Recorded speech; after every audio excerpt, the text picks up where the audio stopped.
Kamala Harris is going to seem like a breath of fresh air. I think she will look awake and alive in a debate in a way that he probably won't be able to keep up with. But on the other hand, you can look at some of her speeches and you can go, what is she on about? There's a lot of word salad. Word salad, as they call it. Is she going to win this thing, yes or no? Just tell me right now in the heat of the moment. My gut says it's possible. My gut says that this is really, really tricky, and I don't know if America is ready for her.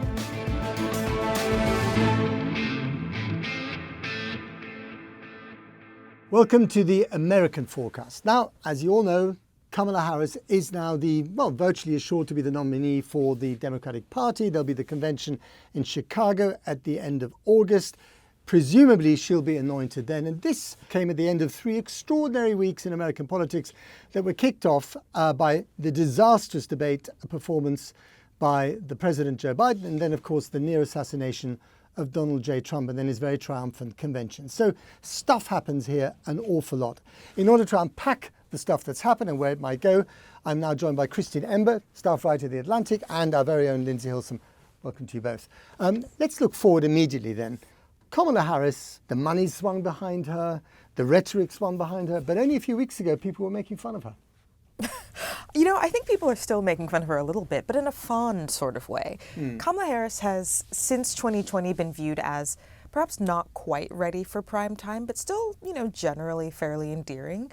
One of the things that's going to be interesting as we move forward in this presidential process is seeing whether she has matured from her, frankly, rather flailing campaign to become president in 2019 into someone with a bit more gravitas, right, we would say. Because she needs to really define herself, doesn't she? I mean, people have been defining her, and often in a very negative way. She needs to now kind of stand up and be defined.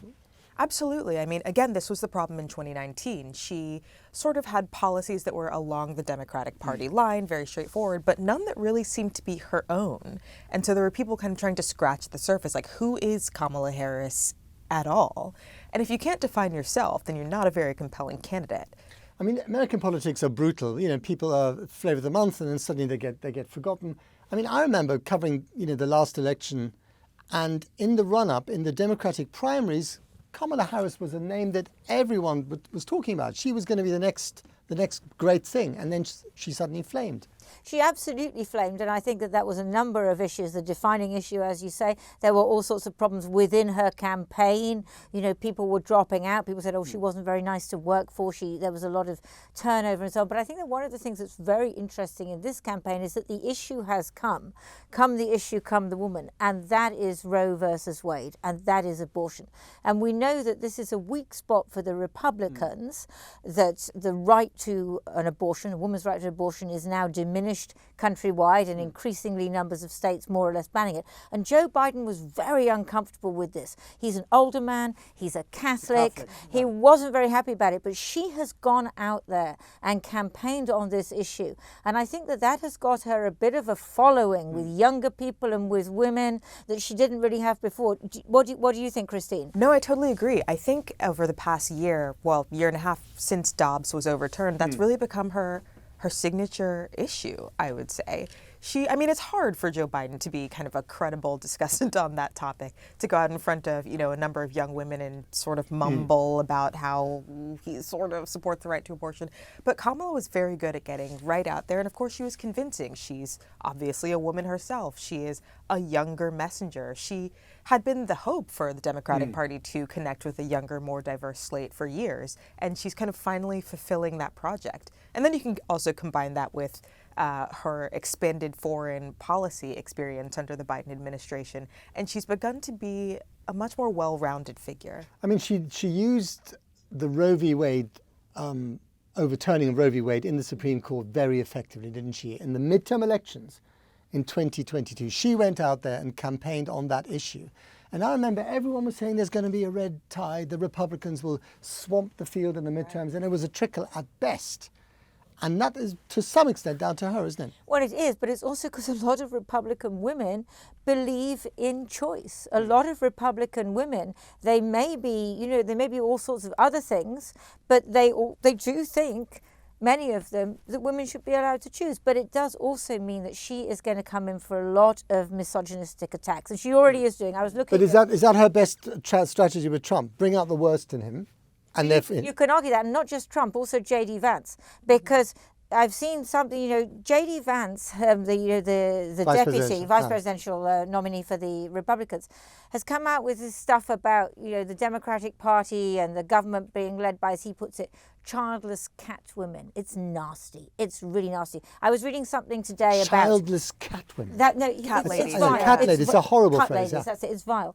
And there's something today I was reading about saying, someone without children should not be allowed to send other people's children to war. George Washington didn't have children. They didn't object to that, did they? Founding fathers and all that stuff. But if you're a woman, then they're going to go for her. So she, I think, will be subjected to an awful lot of misogyny as well as racism. And will Republican women, not the staunchest of Trump supporters, but will Republican women, those famous security mums or soccer mums living in the suburbs, swing women, call them what you like, will they listen to that? Will that make a difference to them, do you think? That's a really interesting question, and I think that remains to be seen. I mean, as you were just saying, there are a lot of different threads to unpack in the Kamala story.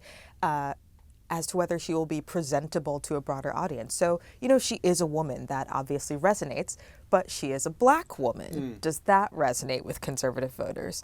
She is a woman. She has been pro-choice and pro-abortion, which for a certain set of younger women, and also, yes, Republicans who are in favor of choice, that is compelling. But is she a little bit too out front on the issue of abortion in a way that makes her seem a little bit scary or too liberal? That's a question too. And the other issue is woke, right? So I'd forgotten how important the woke issue is in the culture wars of American politics. I mean, to some extent in our country as well, but it's really, really important here, isn't it?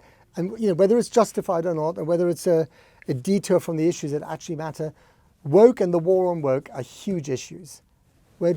How does she figure on that? Yeah, that's another interesting one. So again, in 2019, also, in the midterm elections, the Republican Party tried consistently to portray her as a liberal Californian who is coming to change the country and make it more woke. And of course, she's a woman and she's black, and there are all of these sort of sometimes unspoken, but actually often very, very much spoken dog whistles and memes about her being just a little bit too much for the average American. But in this moment, we've seen Kamala Harris sort of being a normal, not that woke politician behind Joe Biden, who also was not particularly woke, a pretty straightforward, down-to-earth guy. And then she can also position herself as yes, I'm Californian, but I was a serious prosecutor. I fight crime. I'm a serious person with my family, and I love making Sunday dinner. That's her thing. So I think she can push back against it. But I think that thing about crime is really interesting because she was a pretty ferocious prosecutor, wasn't she? Yeah. And that was why some people on the left of the Democratic Party were not very much in favor of her before, because identity politics is fine. Yeah. But they were like, hang on, she's there, a prosecutor prosecuting all sorts of people who they think should not, be subject to the law. The black community didn't like her in California. They absolutely she was didn't. too tough. Yeah. But you've got this really critical thing now, which is that she was a prosecutor and Donald Trump is a convicted literal felon. And so a real felon, yeah. And so that is going to be fascinating, and particularly if they debate, because we've seen her.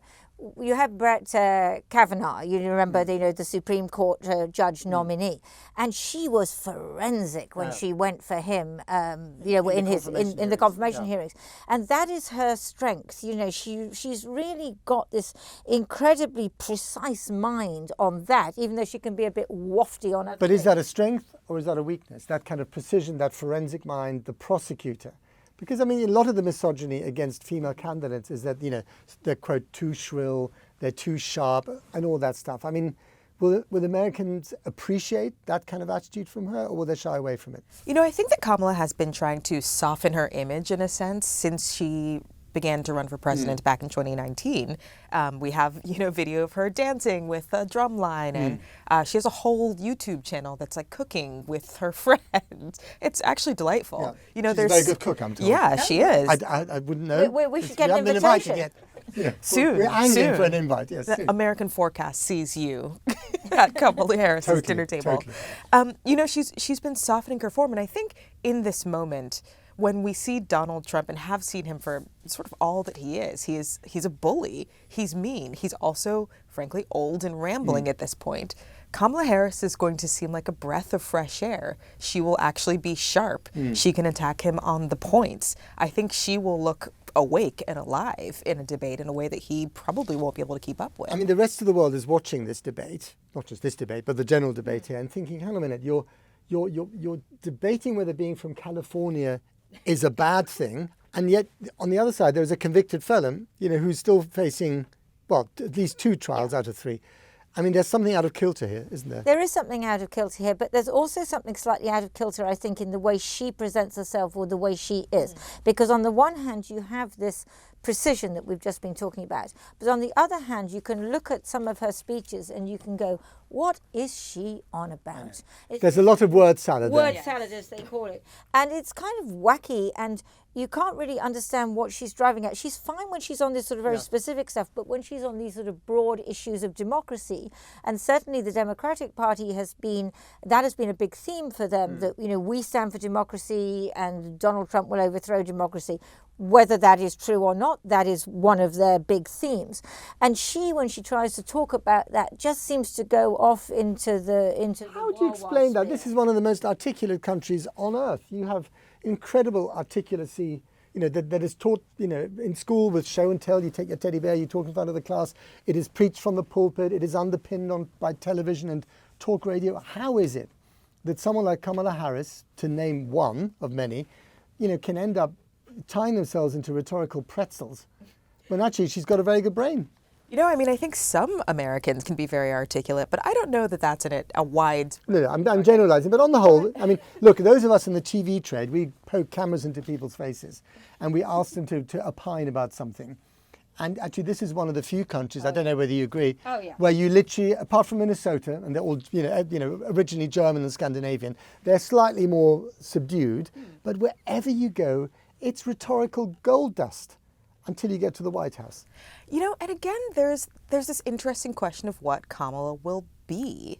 So again, in her past runs and even past speeches, she does have this tendency to sort of drift. But when she gets to the point, she does get to the point. I mean, she was a prosecutor. She was San Francisco's highest prosecutor. She can't be that without having some ability to make sense. Sure. And then when you see what Joe Biden has, been trying to do with her, he ran this as the Biden-Harris administration, not just the Biden administration. The idea was that he gave her the fag end of the job, didn't he? I mean, let's be honest. He gave her the border, and in fact, she disappeared for a few months after that became sort of an obvious failure. But she's come back. She has now been like the keynote speaker at the Munich Security Conference, more than once. She's spoken at NATO, and even just in the past couple of weeks when the discussion became visible that maybe Joe Biden was going to possibly step down, that there was pressure for him to do so. Yeah. You saw her giving these speeches where she was really articulate, really straightforward. She suddenly seemed more serious than she had in ages. There are, of course, all these memes. I mean, we see this on Twitter. We're seeing this especially in the younger generation of Kamala Harris giving this line that she loves about how her mother was once telling her that she didn't fall out of a coconut tree and she lives in the context of whatever came before her. And then she gives this wild laugh and it's very confusing. But actually, the people seem to love that. Laughing Kamala, that's her nickname from Trump, isn't it? Laughing Kamala. And this is the way that you know that Trump has honestly fallen off a little bit, because 2 years ago, he would have had a much catchier nickname for someone like Kamala. There was that moment, wasn't there, when she was interviewed by Lester Holt, the big anchor from NBC, just after getting the job of being what the Republicans like to call the border czar. I love that, the border czar. And she was asked if she'd been down to the border, and she said, I haven't been to the border. I haven't even been to Europe. It was a real low point. And it was a complete non sequitur. It was a low point, and it seemed to define her quite early on. I mean, there are very few things that she did defined her very negatively in quite a big way. But I think that there's an argument that, yes, she didn't do at all well at the beginning in that way. And there is an argument that says that the White House, Joe Biden's White House, didn't do her any favours. And that's always the complexity, isn't it, the relationship between the president and the vice president, because you don't want a vice president who outshines you. And also that Joe Biden or his people were kind of keen that he should be the one in the spotlight, and the great, achievements of government should all be his, and that they really didn't help her move along at all until very, very late in the day. I don't know what you think, Christine. Is that fair or not fair? No, I think you're right. And I think actually to circle back to what you were saying before about Dobbs and abortion, I think at the midterms, Kamala was really given the opportunity to shine because she was needed at that time. They needed that younger voter population. They needed to reach out to minorities. They needed somebody who could speak to these questions in a way that Joe Biden, who seemed old and fascinated by infrastructure questions, all well and good, but not that exciting, simply couldn't do. And I think actually that might have been the tipping point into when the administration began to actually rely on her and train her. But she still disappeared into the shadows after that, didn't she? After having done what she was supposed to do in the midterms, she then we didn't see that much of her. Do you think that they left it too late? They should have done what we all thought they were going to do 4 years ago, which is to prepare for her transition. Yes. I mean, honestly, I think pretty much everyone can agree at this point that we should have known that Joe Biden, as he had really promised when he was elected, would be a one-term president. That he was. So what happened to Joe Biden? He got a little bit fond of the job. The big plane, the song that's played every time he walks into a room, I mean, the thing about being a politician, like a certain kind of person becomes a politician. A certain kind of person has ambitions for the presidency. That's a person who has an ego, who has ambition, who does want that glory. And I think once you've been president of the United States of America, the biggest job in the world, you can imagine that it would be hard to let that go. What about this thing, though, about her as a black woman? Because one of the things is that so Obama made it as a black man to be president, but America hasn't yet had a black female governor, let alone a black female president. So where are we on that? What do you think? Yeah, I think this is something that all of the Democrats, and really anyone who is hoping that Democrats win, is worried about. I mean, after this first, furor of happiness over Joe Biden stepping down, dies down a little bit, and it will probably be at least a couple of days, I think these worries are going to begin to set in. Yeah. We know that the Trump campaign is well schooled in misogyny and racism, and the combination of the two. We know that Kamala Harris is vulnerable, but Democrats are positioning voting for them as a vote for democracy versus an authoritarian dictator. And that's just going to be the vote. And I think we'll have to see what America thinks is more important, race or institution. But there's people who are really worried about democracy. I can't imagine that those are swing voters, because swing voters, if you might vote for Donald Trump, presumably you don't think that he's a threat to democracy. There's other things you're going to like about him. So with Kamala Harris, is that the right thing to be honing in on? I mean, the question is, what else can you hone in on? Like, I don't think in the United States yet you're going to be able to make her minority status or her gender a selling point, except to a pretty specific younger set of voters. I think if anything, they won't be talking that up. They will be playing it down and saying, Kamala Harris is just like you and I, and Donald Trump is actually the strange one. How well that will work, I'm not certain, especially because Democrats have actually been losing swing voters and actually losing minority and younger voters to the Republican Party. Yeah. Isn't this also about fear? I mean, you've got two rival versions of fear here. The fear from the Democrats that if Trump and the Republicans take over, it's the end of the republic. The fear from the Republicans that if now Kamala Harris takes over and the Democrats, you're going to become, a communist state, a woke state, a woke party state. But both to some extent are nonsense. And I just wonder whether she will run on fear of the other guy, of Trump, or whether there'll be a positive message as well there. And can she marry the two? I mean, this is an incredibly polarized moment, and America has only grown, more absolutely polarized since Donald Trump descended that golden escalator, what seems like a lifetime ago. But, Kamala Harris can run on the sort of fear question on the we need to defend democracy. But also Joe Biden, with Kamala's help, she was the vice president, had a surprisingly, perhaps not surprisingly, unexpectedly productive presidency. I mean, the Inflation Reduction Act, the CHIPS Act. Yeah.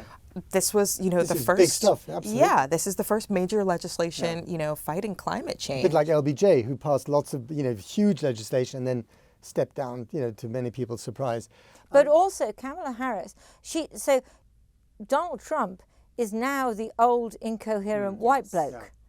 The optics are terrible for him at this moment. I mean, that split screen from a week ago, 2 days ago, fight, the fist after the assassination attempt, and Joe Biden barely making it down the stairs or up the stairs at Air Force One. Can I just say something about Kamala Harris walking downstairs?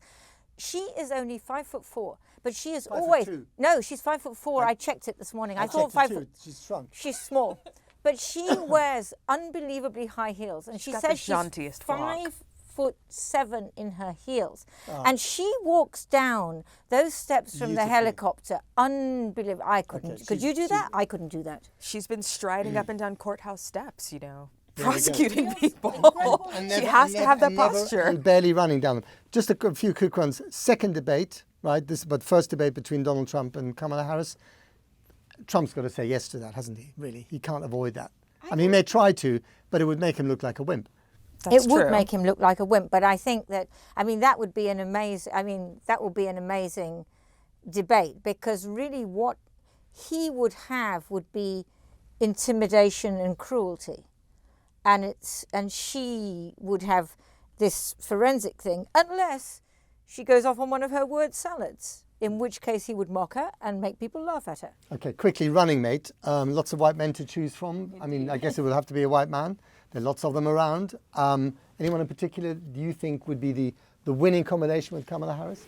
So you're right, there are a lot of options around. The names that I'm hearing most often are Mark Kelly of Arizona, The former astronaut, yeah. former astronaut, yes, and Josh Shapiro, the governor of Pennsylvania. Right. These are both sort of Midwestern, middle states that she does need to win to shore up the blue wall, the blue voting wall that Democrats have long depended upon. And those are both well-liked men. They're both seen as, very straightforward, down-to-earth, relatable, yes, sort of white middle American men, and that would really help her campaign. And Lindsey, as international editor, who's looking at this around the world and thinking here's an opportunity to do something bad? Well, Or the opposite, or the like, opposite. thank God. Look, I think that there's not much that you can see that's different in her foreign policy from Joe Biden's foreign policy. But she did come out more critical of Israel a bit earlier. Back in March, she started to call for a ceasefire and say that there were too many Palestinian casualties in Gaza. So you may see something there. And of course, we've got Netanyahu coming here this week. So although she is pro-Israel, there's no question about that. So her husband There is may be Jewish as well, isn't he? her husband is Jewish, but she may be a little more nuanced on that. And I think, Putin, you would expect the normal kind of misogynist stuff that you get from No, but if Putin. you were counting on Trump to win this election, you were basically counting your chickens in the last few weeks, let's be honest. And that is no longer the case now, is it? No, it's no longer the case. But I'm not saying that he's going to lose. I'm just saying you can't take it for The granted. status quo is upset, for the sure. status quo is upset. But we can't lose sight of the fact that in the polls so far, she has not polled a lot higher than Joe Biden. Now, I suspect that you're going to see a big blip in her favour in the next few days, the excitement. But as you were saying, Christine, there's still a way to go. There's still a way Are we to getting go too to excited November. about the fact that she's a new face, a relatively new face, and people seem to be energized by this, but as you say, it could all fizzle in a couple of weeks. I can't say whether we're getting too excited or not, because we'll have to see how this pans out. But I think she really is injecting into this race something that was desperately needed, which was, frankly, energy. It had been remarkably even so far. It was Biden v. Trump. Trump was pulling ahead pretty steadily. Everyone sort of assumed that things were settled. Just the very fact that the Democratic Party seems to have suddenly been able to get its act together and put forward someone else, I think that's actually really exciting for every American. Is she going to win this thing, yes or no? Just tell me right now in the heat of the moment. My gut says it's possible. My gut says it's possible. Lindsey? My gut says that this is really, really tricky, and I don't know if America is ready for her. Ooh, we do you end on a think? downer. I think I'm with Lindsey. I'm not. I mean, look. At the end of the day, and this is the extraordinary thing about this country, you've got these two rival tribes. They're both at loggerheads with each other. Whatever you say about America is true, and the opposite. And it comes down to 100,000, 200,000, 70,000 swing voters in 3 swing states. Whether this country goes that way or that way, I mean, that is extraordinary. And I'm not sure what to be more terrified of. The victory of one side, or the others, or that side losing and kicking up a fuss. Anything's possible. That's unfortunately fair enough. Gonna leave it there. Hanging in the air. Christina Emba, Lindsey Hilsum, thanks to both of you. And thanks to you for listening and watching.